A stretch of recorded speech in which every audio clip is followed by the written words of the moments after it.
We're still waiting on Emma and Gordon to reveal themselves.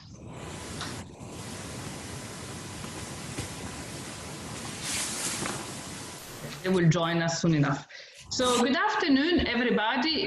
We have quite a big crowd this afternoon, which is very, very exciting. So thank you, everybody, for registering to attend this panel discussion this afternoon. We are talking about the hospitality market, which obviously is one of the most affected by this emergency, the coronavirus, lockdown measures and everything else. So I would like to start introducing our beautiful panels. I'm still waiting for the two to reveal themselves, fingers crossed. So here you go, Gordon is here.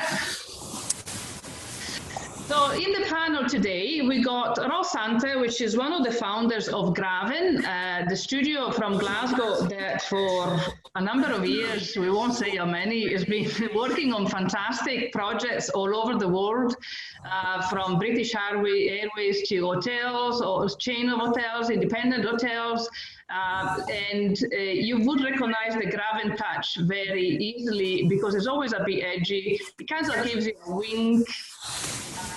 Very modern and very trendy. It's very unique spaces they create. We also have Gordon McKinnon, who again has been working in the hospitality sector for many years, has got incredible experience. He is the brain behind the Radisson Red concept, which then he developed together with Ross and his team in some beautiful hotels all over the world. We got Ian Springford, founder of ISA Architects in Edinburgh, but also chairman of Apex Hotels. So he's joined us on double hat today. He's going to share with us even more information, the big news and the good news. And then we have Emma, that still have to reveal her beautiful face, who is the head of interiors at Ian Springford Architects. And she's obviously taking care of all the Apex hotels around the United Kingdom. Again, the Apex hotels, you've probably seen a few since there is quite a number of hotels around the country, and there's always very sophisticated kind of environment, but at the same time, very welcoming and very relaxing. Since we have a set of questions ready to go, but we will also welcome questions, trying to make it as interactive a session as possible. Because there is a lot of people in online, we would ask to kindly use the Q&A session of that Zoom makes available rather than using the chat section, because then it would make it easier for me to follow up and ask the questions that are more ready and more interesting. So I should kick off now with Ian, for once. As a hotel owner, can you give us an overview of what the situation is just now, how bad it is, and also, do you think the changes we are witnessing are going to be long-term or short-term? And actually, what do you think are these fundamental changes that the sector is going through?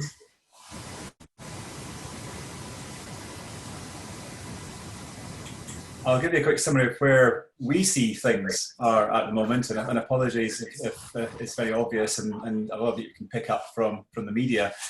But in terms of the short term, there's been a massive impact in the hospitality sector by the coronavirus pandemic. So at the moment, probably the majority, well not probably, the majority of hotels in the UK are closed. There's a handful still open that are being repurposed as key worker accommodation or homeless accommodation. But generally everything is shut down. There is a target date in England of the 4th of July. There's a suggestion that hotels may be able to open, albeit it's a bit of a movable picture at the moment, and there's a lot of ifs and buts before we get to that point. Unfortunately, there's not any clear guidance north of the border when we're going to be able to open at the moment. But generally, I think most hotels have shut. The majority of their staff have been put into the government's job retention scheme. And I imagine most hoteliers at the moment are busily trying to prepare for reopening and trying to work out what measures they're going to have to implement and what changes to their operating procedures they're going to have to make in order to operate safely. So in short term, I see a huge impact. The industry was gearing up for the summer months, for a lot of hospitality, a lot of hotels. That's where they make their money, and the prospect of losing the summer is a terrible one, because not many, or not a lot of them, are profitable into the winter months. So a number of hotels are very sort of looking at the question of when they open, if they reopen. Some of them still talking about not opening until spring next year, and effectively missing a whole year. So there's going to be a lot of distress in the sector. There's going to be, unfortunately, hotels that don't make it out the other end. And unfortunately, despite the job retention scheme, I think it's fair to say that there's going to be a significant amount of redundancies in the sector that are going to come to the fore in the next few weeks. So that's the short-term picture, which is pretty bleak. But as I say, there is at least a date we're trying to aim for. But whether we'll be allowed to open, and certainly whether public sentiment will be there, we don't know. It's whether people want to travel and want to stay in hotels once they can. That's still to be determined. Long-term changes, I think, unfortunately, it's very difficult to get any predictions. It's very difficult to say what the long-term changes may be, because we don't know what's going to happen in the next couple of weeks, let alone the next 6 months, 9 months. 2 years and beyond. We could be lucky, we could find a vaccine, and that might change the picture radically, or we may never find a vaccine, and we'll have to learn how to live with this virus, and how we change our way of life to accommodate it. Okay, so not very good news, unfortunately. And Gordon, obviously you've been in the sector as well for a long time. What's the talk behind the scenes? Again, do you agree with Ian? Have you got anything else to comment about? Well, I mean, first of all, I thought I was probably going to come here today as a pessimistic one, but you talked to me big time. I mean, he's absolutely right, but I think all that he said, but I particularly worry about the short term. I am optimistic enough to believe that it will come back long term, and long term, we're talking, 2-3 years, and we're working with a lot of guys just now. On trying to accept the kind of chalice and give advice on what this is going to look like short term. But the big money guy, for a lot about that today, unfortunately, this is going to be all about the economics of everybody's individual situation. Their money guys are still betting the future. So I mean, we're working on some projects that are 2 or 3 years out just now, where they're not skipping a beat, and their belief is that it will. Sure, we'll look at what's happening just now, and we'll take the learnings that we're getting from just now. We're short to try and save, but they're taking a view that in the long term, so in the next 2 to 3 years back, there's some won't come back, COVID level, and they're just going to have to learn to live in a different world. But I mean, as Ian says, lots of chat out there, a lot of opinions. I think there are some big kind of pillars big to shape up in terms of, the short term, and once we do get an opportunity to come back, what happens in that situation, that's going to be difficult enough. But as I say, one of the other cliches is now you just need to survive the short term. These will come in the long term. Can you hear us okay, Gordon? Because you come, I can't hear you very well. Is that signal okay? I can hear you, yeah. Right, okay. So while we are with you, you mentioned last time we had a chat before this event about the Airbnb model, so the home sharing. We are obviously talking about the people that rent out a bedroom within their property rather than a completely self-contained unit. Is this the end of it, or can it still be salvageable, or what do you think is the future for it? What you see is the future of the Airbnb model. I think Airbnb see their future in somebody renting their room. So I think in the self-contained Airbnb unit, I think they've got an opportunity. They might get more of the kind of staycation business when it comes back. Yeah. And there's some more practical elements to that just now. I mean, these clean campaign, clean policy, he's got it from Hill to Marriott to Airbnb. Airbnb declared it's new rigid cleaning procedures, and even at that you will still need to have 4 hours between bookings. So in other words, the property will need to sit vacant for 20 hours before that's with their rigorous cleaning. If you can't meet those rigorous cleaning standards, then it's 72 in between bookings, which is huge. Yeah. That's how on earth do they police that? How do they know? Because people aren't exclusive to Airbnb. Well, I think that would be my concern with the Airbnb model, is one of trust. And I think with the bigger brands and the bigger independent hotels, it's all about consumer trust. Whether you when you're booking that, feel that they will carry out that cleaning regime or chance it. And I think that short term will probably challenge them. Yeah, just to them over. So some people have been what. In the short term, I think they might have an opportunity more than hotels actually, because I think people who you might a drive towards that kind of business towards the last quarter.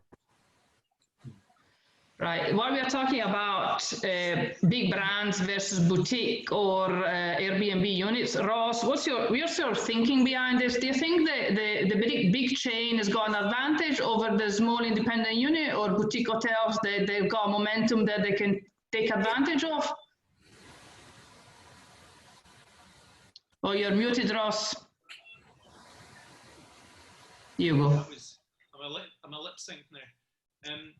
I think it's a difficult one to call because I think you have to bear in mind that Airbnb is actually a massive brand.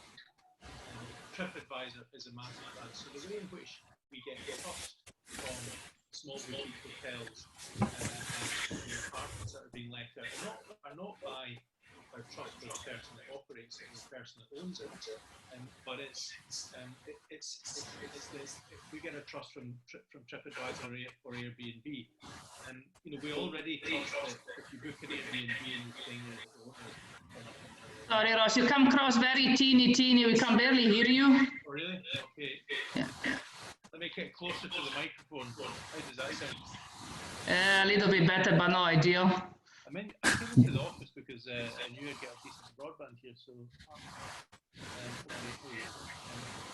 sorry, I was just trying to say that it's not entirely about the brand of the property itself, but the larger brand is often going to be more influential, I think.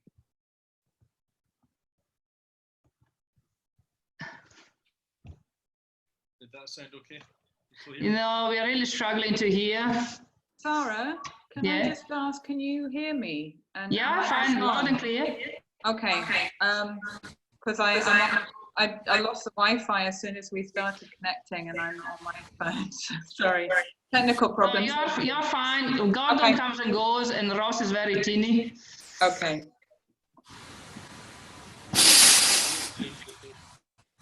Okay, we got an overview of the Graven offices in Glasgow, which is a little tour. Well, we can you want me to pick up in that, Sarah, while you're... Yeah, sounds good, yeah. And I'm guessing heading towards the point, within the big question of trust and who you trust. And it's back to, will you trust? The big brands are making all kinds of, I don't want to say false promises, but you know, they're making put it another way, I would hate to have that dilemma right now of speaking on behalf of a brand and saying we're open business, COVID secure, whatever that is, because it's a misnomer. So I think they come down to trust. It's going to trust. Some people will trust brands. Other people, and if they can communicate the message effectively, and there's this chat about, you know, making these overt signals and overt signs of doing the right things. And then I think the small guys have got in some better chance, I think. All of that said, the bigger picture is for sure smaller guys will have far greater difficulty just hanging on. And the brands will, unfortunately, I think, be stronger by the end of this, and the independents will be weaker. Yeah. Ross, you back with us? That was a fair point. I think I would entirely agree with that. But I do agree with Ian's point that especially in rural locations, an apartment or a cottage in a rural location is going to be very attractive. And if you've got the right property, I think these guys will do really well. Yeah. I think the other thing is that, sorry, I was going to say the other thing is that I think with if you were talking about the big brands versus the boutique have the opportunity to adapt and evolve their offerings much quicker than the larger hotels. So they can start looking at how they can do longer holidays, new experiences, kind of tap into the trends that we've been experiencing whilst during lockdown. So that in itself is also appealing. And as Ross says, I mean, that they're inherently self-isolating, many of these properties, particularly if you start looking at the kind of canopy and stars glamping type experiences where you're looking at kind of higher end boutique but rural, remote, and you can go there, protect yourself and inherently self-isolate from everybody else. But there is a potential that they have the edge to adapt quicker, I think, to the changing need, whereas the brands, as we talked about with trust, I think will be slower off the mark as they try to recoup their revenue and get back up on their feet and get open with their staff.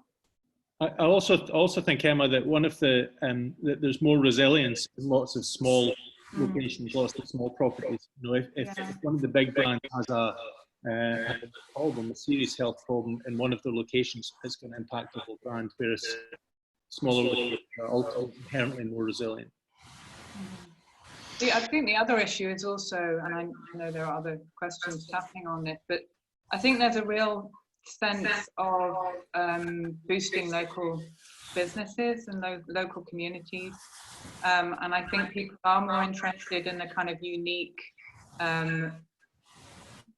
personalized experience at the moment, and potentially the feeling that they could give back and help support either their local communities or their local businesses or their local hotels, but or offer that by traveling to somewhere that is offering that to them as well, rather than the big brands again, who maybe are able to kind of be seen as looking after themselves a little bit more than the small unique ones who need that extra boost and extra kind of input from us all to help them through all of this.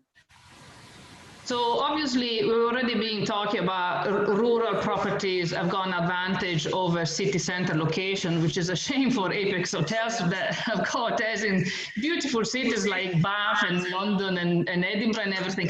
But the other big revenue for city hotels obviously would be corporate travel, which, as you can tell me, especially Ross and Gordon and Ian, they've been traveling so much. Is this the end of it? Is it going to be come back soon enough, or do we need to wait next year? What do you think is going to happen, Ross? Well, I have to say I've been enjoying not having to travel so much. Although there are quite a few cases when a Zoom presentation for 15 or 20 people has been, less of when I would have preferred to get the first flight to London. So, I think that it'll be a while. I really think it'll be a while, but I think that was a trend that was already well underway. I think that some of the really big organisations had been massively back in corporate travel, so that kind of nipped down to London City for a day. That was already, I think, on the wane, and the big guys have been investing heavily in Zoom and Skype and Live. So, I think the technology has got a bit of catching up to do. I think the quality of what we're getting on Zoom and the infrastructure that supports it I've got a bit of catch up to do. I don't think corporate travel will disappear completely, but I think it's going to reduce in the same way as, probably to mirror the trend in home working. So if we come back on this and 50% are working from home, then I think we'll see a similar reduction of corporate travel. Gordon, you're a very heavy corporate traveler yourself. Anything else to add to Ross's thoughts? Not so much now. There was a day when I was a very corporate traveller, but not so much now. Still, I guess. Not very much. I mean, it's this. The epidemic has accelerated many things. I think not the corporate travel stream, but along with the acceleration of everything else, from technology relationships to everything, corporate travel thing. I mean, already companies have called nothing, an end to nothing but essential travel at the end of the year already.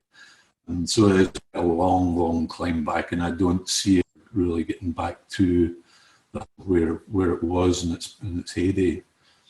It was, as Ross says, it was, it was heading that way anyway. The days of I used to work with CWT, surviving so travel management is just, I think, one days of the past. Oh, sounds good. Oh, sounds good. But moving on from more of an architectural point of view, Emma, we've been talking about, you've been mentioning about probably consumers will want to help the local communities. As a specifier yourself, how this new situation would affect the way you choose your materials for your projects? I think obviously it's going to be very client dependent in terms of what kind of projects are coming forward and what the clientele are likely to be.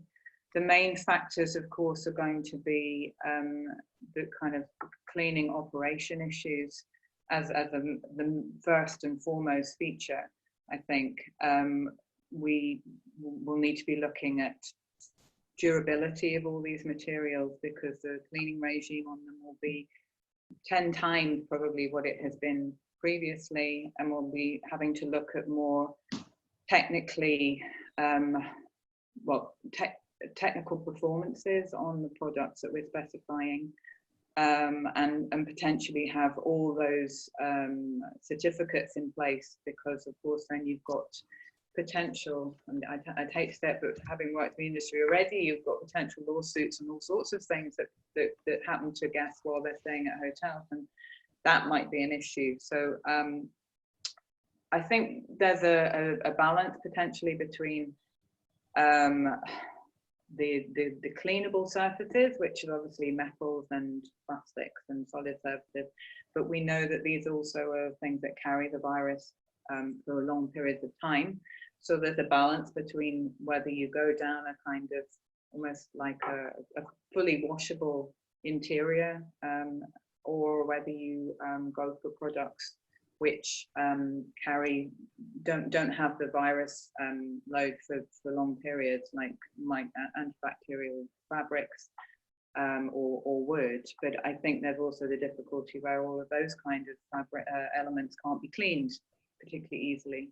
So I think it's going to be a real fine balance. I think it might, it's bound to affect the overall aesthetic of the trends that we're going to start seeing coming out of it.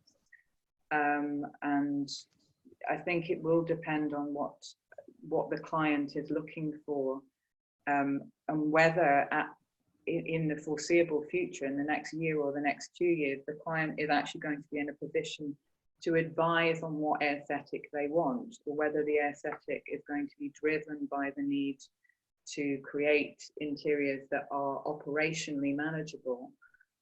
So it's almost like the form element will create the interior and what we do with that. So it's very handy that we got the client here, so we can bounce the question off to Ian. Yeah, doing a latex.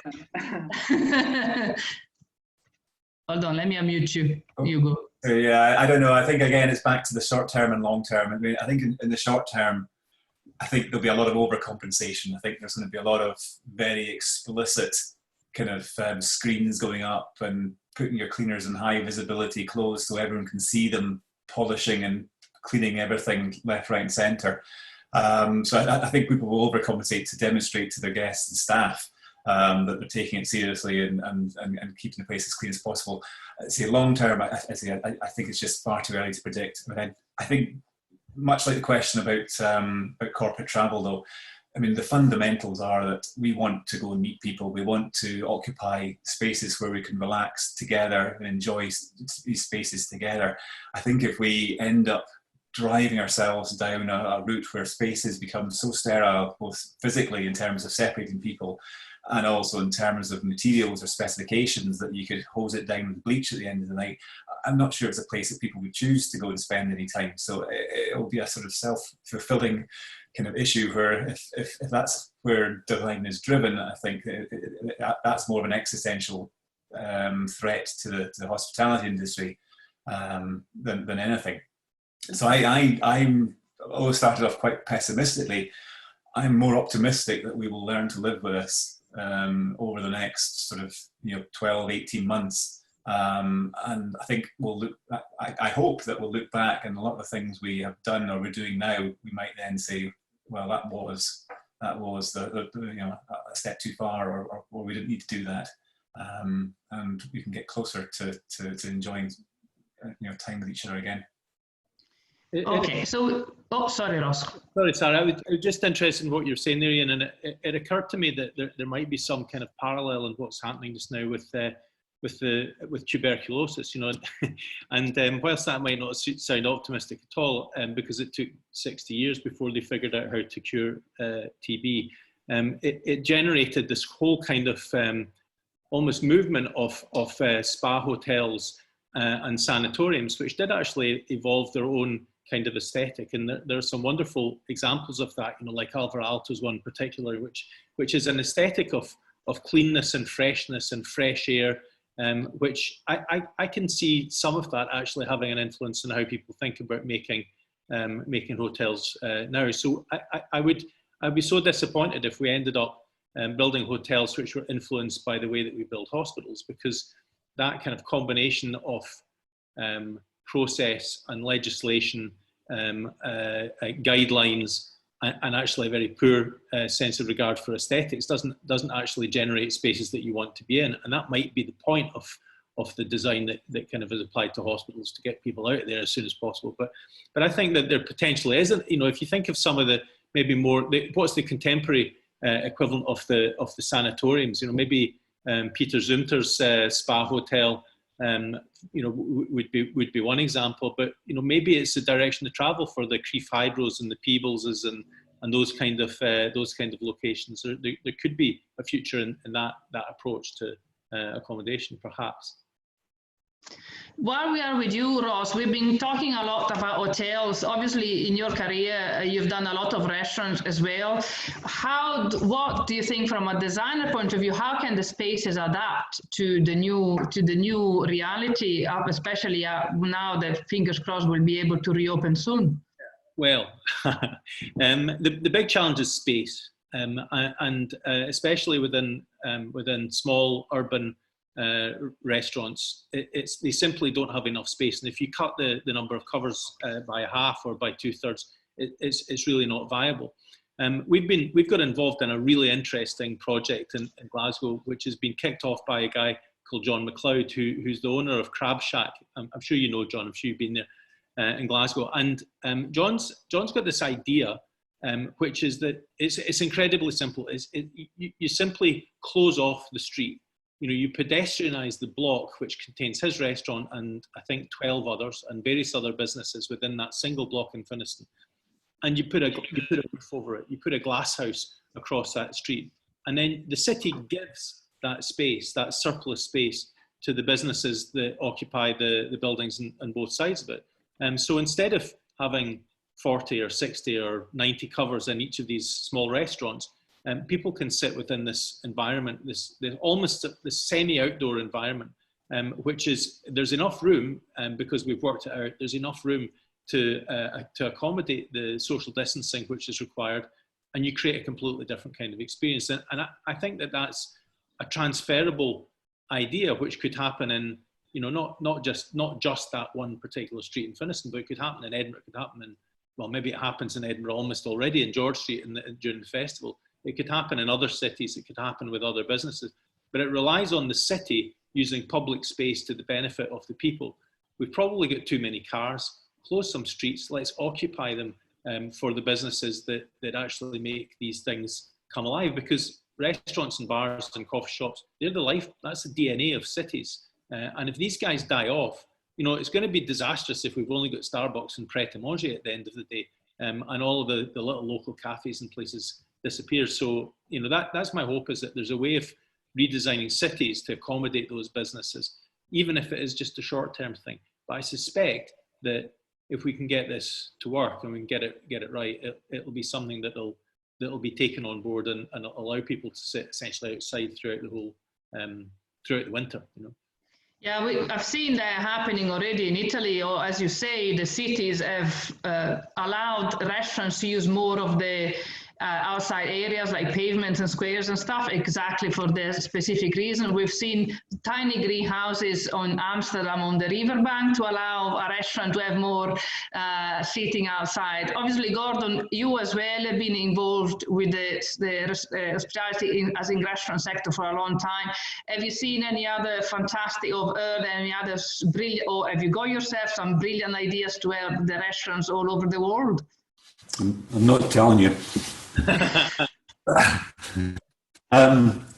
Listen, the swing back between Oxford and Penn, this kicked off, I was very full that there would be the great, I think a lot of people thought, if you're looking at what's going on in the world of politics, just particularly in the UK and more so in the US, where it seems to be getting even divided, I really worry about them doing the right thing. That, by they, I mean politicians. So by a strange coincidence, I think citizens probably get every chance, despite the fact it's a main artery in Glasgow's probably a chance to put off, and would be fantastic. But having worked in Coventry, for example, and knowing is they have down there just with traffic and with road, despite political ambition, traffic orientated, it's a major challenge.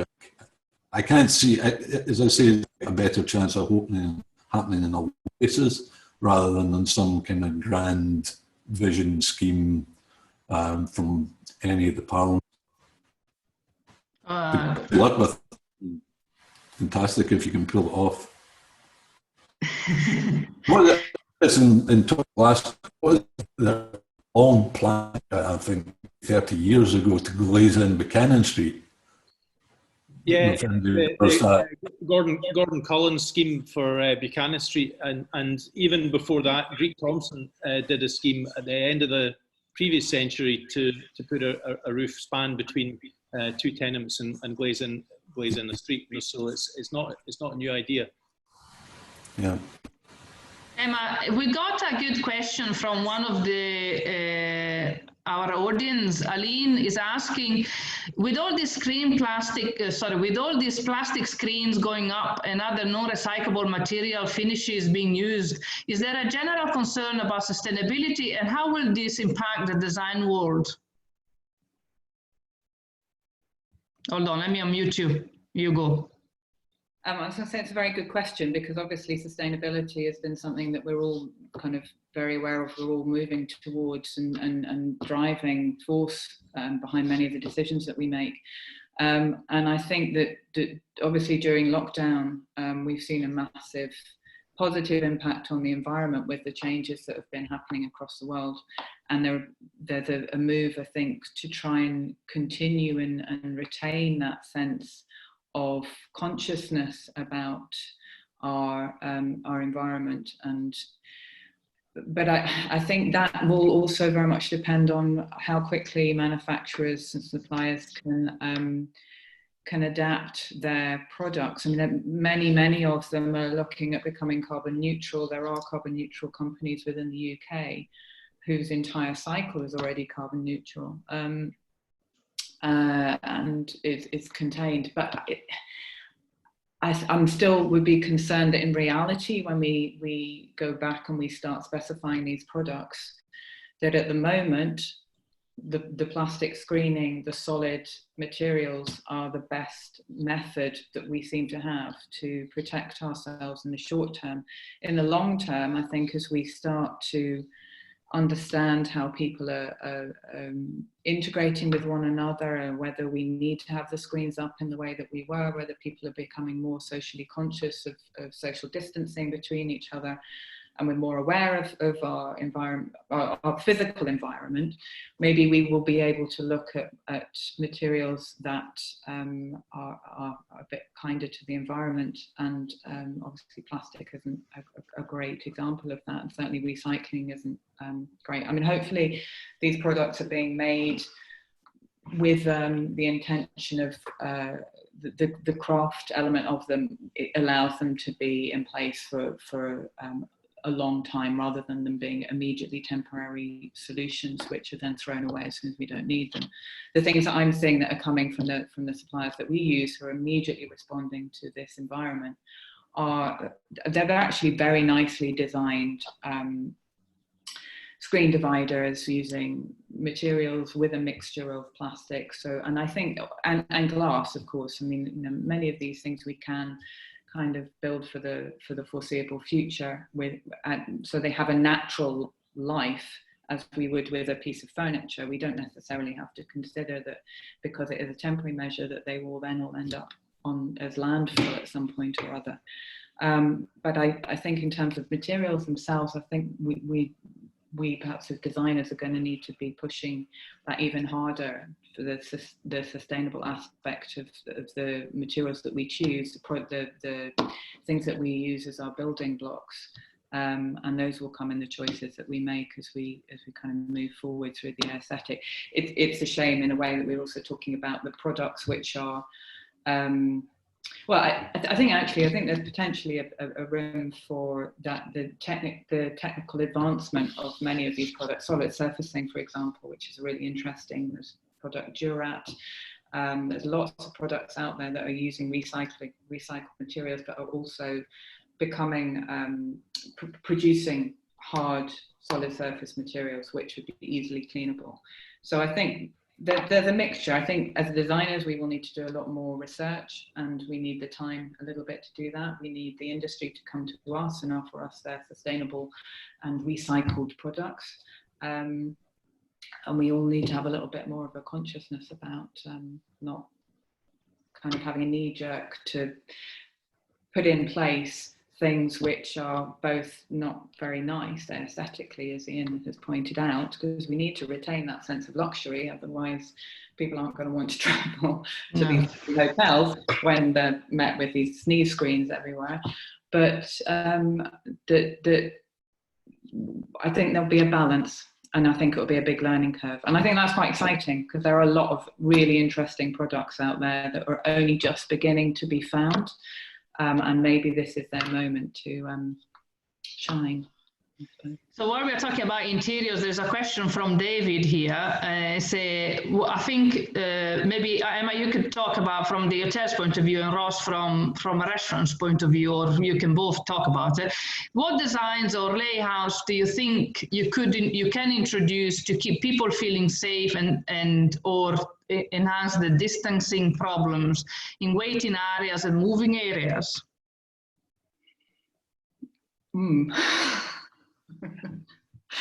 Ross? It's a really hard question to answer because it's so site specific. I mean, I discovered last week that the fish and chip shop in the town that's nearest to where I live, which is about 7 miles away, was open. I was really excited, so I drove there, and they had the brilliant system. They've got 2 doors. So one's the indoor and the other one's the outdoor. Only 2 people are allowed in the chip shop at one time.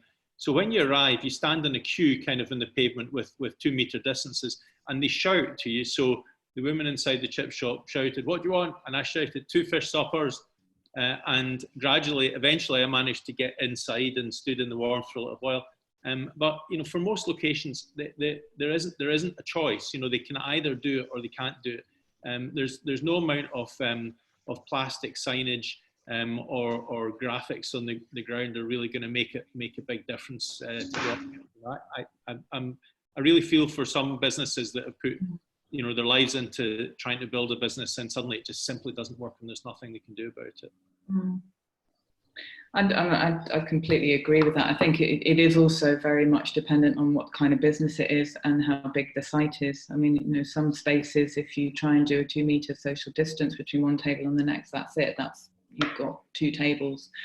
So I think there'll have to be clever means of division of space, which could create some really exciting looking interiors.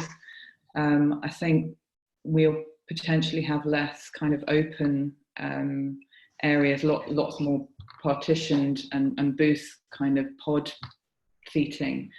I don't think there is a solution that can be offered or even advice. I mean, I think that there's lots of products out there, lots of furniture elements. I mean, obviously we've seen with the whole shared working environments, there are a lot of products out there already where people are finding personal space within sealed acoustic booths, which are actually very nice, cocoon, safe spaces to be in. And I think those will boom. We may see those in restaurant interiors, in work interiors. But I think, unfortunately, every space will just have to relate, as Ross said, if there's 2 doors, if there's 2 counters, it's very difficult to know, but you may well have to have duplication of many different things within that space to make it work. Right, Ian, we got something for you. Going back to talking about cities in hotels, Kuros is asking, as both a designer and operator of a holiday home, Kuros says, I see the demand for holiday lets and breaks they are going up. When the government will allow people to let properties again and opening up, blah, blah, blah. What do you think as an operator of a city center offering, what can you do to attract more visitors and keep them safe? How does the panel think this can be done? So how do you think you'll be able to get the people back in the cities, and if it's possible? Well, I think there's most people are predicting that the staycation market will have a bit of a spike next year, if not later on this year. And I think the guess is, and I think that's been backed up with various sort of snap surveys being carried out, that people are looking at the Highlands of Scotland, rural locations. They're not wanting to travel to dense urban city centres. Nobody really wants to be getting on a tube train in London at the moment. And even if they get there, will the museums be open and will it be bars and restaurants? The reasons you go to cities to enjoy these kind of breaks, will they be there for them? So I think it's going to be difficult in the short term for cities to be an attractive destination.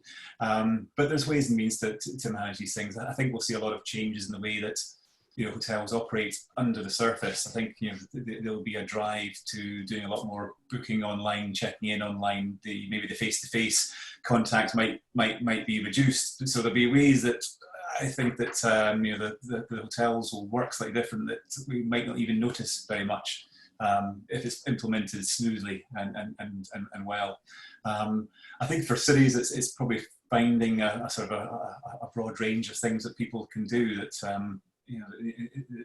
That recognises that there will be public concern travelling to these spaces. So it's organising events or organising places to go that people feel safe. They can still participate without feeling they're going to kind of contract this disease. And Eduardo is asking, I think, Gordon, you're probably the best person to answer this. We obviously, because we've been working with many big chains of hotels, what happens about all these big hotels that rely on corporate events and weddings and conference? How can they survive this? Well, not many of them do survive. I mean, that's another growing trend. I mean, some statistics, even before there was only ever 25% of meeting space in the UK occupied, so at 5% occupancy rate. I mean, I'm sure everybody in the panel knows the challenges they have with meeting spaces. So hotels, very few meeting spaces. In terms of attracting people back in cities, I mean, we need projects, frankly, and I mean, it's interesting, without keeping going back to that, and you'll know obviously details of this, Ross, but probably the crack probably can't under the new guidelines, because not only will it take, you get 3 or 4 people in there. Almost impossible. I mean, we've been doing exercises not specifically for hotels in this sector, but for corporate clients, looking at how to make the office spaces compliant, and the reduction of numbers that are on a typical office floor, really typical office floor for a large organisation. Numbers are down to between 60 and 70% in order to be compliant.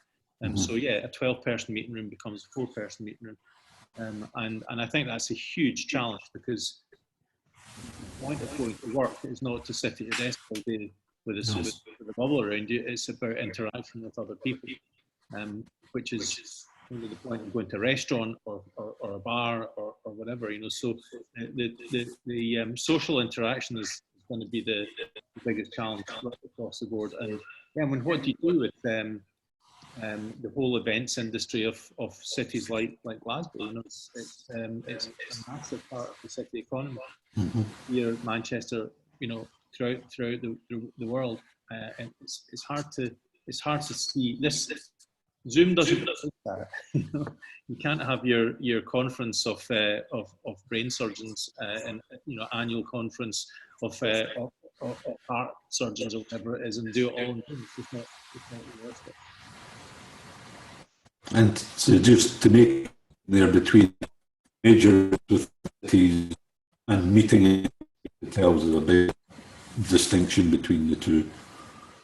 But is it because within the thing, and when you're operational, you have to remember that the same rules apply just about back of house. So I mean, that's for most places a bigger challenge in the front of house. Absolutely, and they're often less well set up for that, because quite old infrastructures in urban hotels in particular. I'm conscious of, we've been talking about for almost an hour now, so as a matter of trying to wind things down and come to an end, I would like to try, if possible, to be a bit more positive about the situation, and hopefully leave the audience with something nice to think about. So obviously, even we started with you, so we're just as well close with you as well. What do you think? Is there any opportunities out there? And if so, how can operators take them and make the most out of it? Yeah, I mean, I think you've got to kind of look at this thing with the glass half full. I mean, there's always going to be opportunities, and I think, you know, this, as we discussed earlier, these kind of crises accelerate change. It makes us question what's important to us and what's not important. So the positive things is we could hopefully discard a lot of the stuff that we do in life that doesn't make us happy or doesn't add value. The pointless trip down to London for a pointless meeting you can do over Zoom, for example, but, you know, be able to get together as a family or a group of friends to celebrate something is something we value very, very high. So I think that's what hopefully allow us to focus on the good things and accelerate the change to get rid of the bad things. Yeah, I mean, I think there's going to be casualties in this. A lot of the ones that happened so far were probably heading that way anyway, to be blunt, and it's really hastened their demise. And hopefully, you know, either the property or the people that work in these business will be sort of, you know, recreated and recycled into something more interesting and will suit us going forward. So I think there's always kind of silver linings to. It's just a case of looking for them. I do believe that we will not in a year's time be sitting 2 meters apart, you know, shouting at each other in a pub, you know, covered with a faint smell of bleach and everything kind of made out of plastic. I think we will find a way to get back to socializing and getting close to each other again. Well, fingers crossed it's going to be a long past memory soon enough. Ross, your thoughts? Any positives out of this? Yeah, I mean, I agree with Ian. I don't think we're going to be 2 meters apart forever, and it does seem like a random number, really. You know, is it really based on what is safe, or is it just an easy thing to remember? You know, so I think that, you know, change is always good. Change always creates opportunities. If it's opportunities for business, or opportunities for cities to improve, or opportunities for people to have more interesting lives, I don't know. But usually the opportunities come from an idiomatic shift. You know, so what's always happened moves just slightly to one side. You know, so maybe, you know, urban isolation is something which people will get used to, the idea of being able to go to cities, not have to go to the tube or whatever. And I think people have longer holidays. Hey, that would be a good thing. Gordon, your thoughts? Yeah, I mean, I'm all of it have to be about the future and believe that we'll find a way. And, you know, fingers crossed that this does become the year and next year becomes the year of the vaccine, and, you know, within 18 months we're all we're in a place maybe than where we will start. But I think we've all, you know, everybody, I mean, this chat was fundamentally about this, and I think we've all got a responsibility in there to make sure that we do what we can to do the right things. Nando's and Greg's are going to reopen, and frankly, unless kind of counterbalance to that, that's what the kind of future could look like. I think we've all got, every designer, every kind of creative person, everybody's got a responsibility to, first of all, make themselves a seat at the table, because there will be so much things happening that should be through design thinking just now that's going to, and I get there's an economic question in there as well, but it's going to be left, the operators are going to do it themselves, and the consequence of that, get yourself a seat at the table, get us in the game, and let's be, you know, positive about it. I think there'll also surge coming back, and I think that certainly is dangerous. I think that could just set us way back. So I think everybody has to be really responsible how they behave. Yeah, I think I'm gonna look much more forward to reopening of Crab Shack rather than Nando's. Yeah, I think so. Give us some more hope, please. Oh, let me unmute you. Oops. Yeah.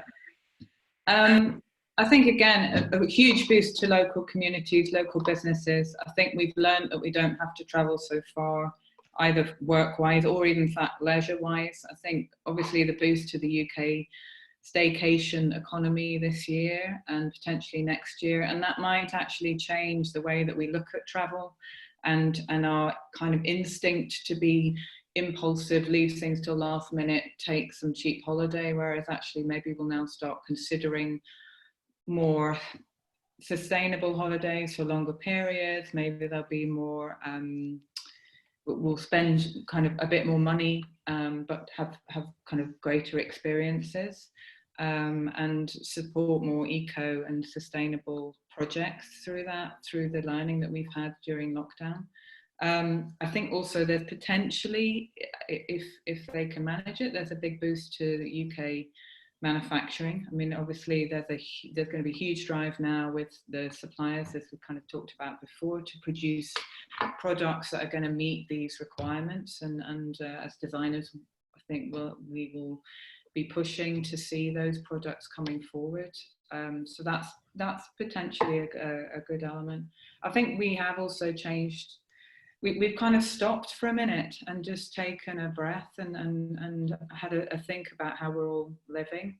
And I think, you know, without doubt, there's a large amount of us that would go straight back to behaving exactly the way that we did before and doing everything that we did before. But there will be a lot of people, I think, who will start looking for a new lifestyle as kind of small changes. And I think that will give a big boost to the niche markets. You know, we talked about the boutique hotels, the unique stays.